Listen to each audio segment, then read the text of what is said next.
Oui, bonjour à tous et bonjour à tous. Voilà une critique un petit peu particulière du nouveau film des écuries de George Lucas et des studios Disney. Enfin, c'est des studios Disney qui ont racheté Lucasfilm pour 4 milliards de dollars d'ailleurs. Donc, écoutez, je vais essayer de vous critiquer un peu le film. Donc, on va commencer. Bon, déjà, mon impression, elle est bonne, même très bonne. Même s'il faut pas se leurrer, le film a été fait surtout pour amener de l'argent, quoi, ramener du pognon, ainsi de suite, car il va en sortir un voire deux toutes les années. Donc le but avant tout, c'est de faire de l'argent. Mais bon, ne boudons pas de notre plaisir, ça reste quand même un Star Wars pour tous les inconditionnels du genre. Donc on va commencer tout d'abord par le réalisateur. Donc le réalisateur, c'est Ron Howard. Alors, qui c'est Ron Howard? Ron Howard, il était connu surtout dans une série des années 70, Happy Days, dans le rôle de Richie Cunningham, une super série comique. Donc, à découvrir pour tous ceux qui ne la connaissent pas. Ensuite, passons aux acteurs. Alors, l'acteur principal, celui qui a la lourde tâche de reprendre le rôle de Han Solo, joué par Harrison Ford, que tout le monde connaît. Cet acteur, il a un nom un peu à coucher dehors. Il s'appelle Alden Ehrenreich. Personnellement, je sais pas d'où il sort. Un illustre inconnu. Ils ont dû le prendre pour sa gueule d'amour, je pense. Mais enfin bon, il s'en tire pas trop mal dans le film. Faut reconnaître qu'il joue pas trop mal.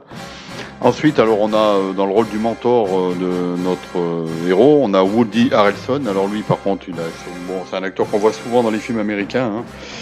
Grosse production ou film indépendant, mais on le connaît surtout pour son rôle dans Tueur Né d'Oliver Stone.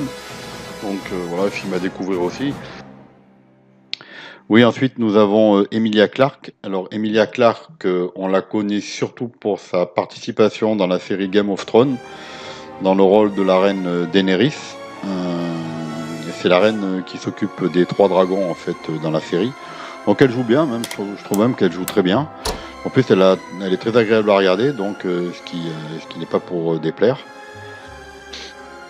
Ensuite on a Daniel Glover qui joue Lando Calrissian. Donc Lando Calrissian, il a un rôle assez important dans le film parce que Lando Calrissian, on le retrouve surtout dans Star Wars, le deuxième de la série de George Lucas des années 80, où il a un gros rôle. Et là, on voit un peu son amitié avec Solo, comment ça démarre, comment ils commencent leur histoire tous les deux. Et il a un rôle assez important et c'est un personnage assez sympathique. Ensuite, dans le rôle du méchant de service, on a Paul Bettany. Alors, Paul Bettany, qui c'est lui? Il l'a joué dans. On l'a vu dans le Da Vinci Code, dans le rôle du prêtre Silas, qui a été tourné d'ailleurs par Ron Howard, toujours. Ensuite, on a Tandy Newton, qui a eu un rôle assez marquant dans les chroniques de Riddick, avec notre ami Vin Diesel.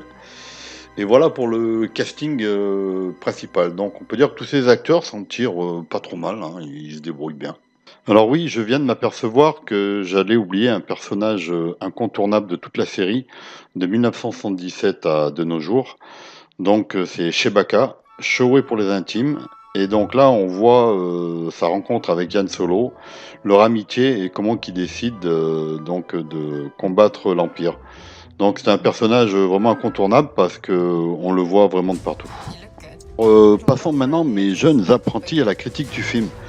Alors tout d'abord, on est bien dans un film Star Wars, hein, donc un film de science-fiction, avec sa succession de scènes plus démentes les unes que les autres. Combats spatiaux, batailles terrestres, intrigues diverses et variées, rencontres, trahisons, retournements de situation, etc. Ne parlons pas des effets spéciaux, qui sont, c'est la perfection absolue.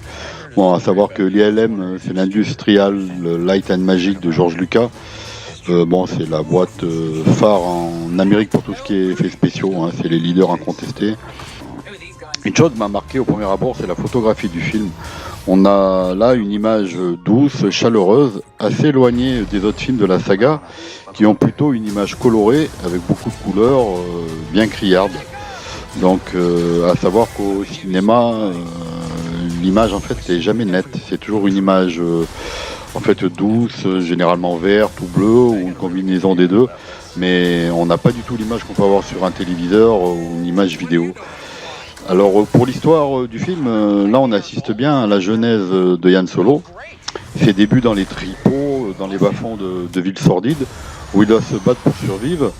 Son but principal étant de devenir le meilleur pilote de la galaxie. On sait tous qu'il le deviendra, hein, évidemment. On assiste à sa rencontre avec Chewbacca et comment ils deviennent inséparables.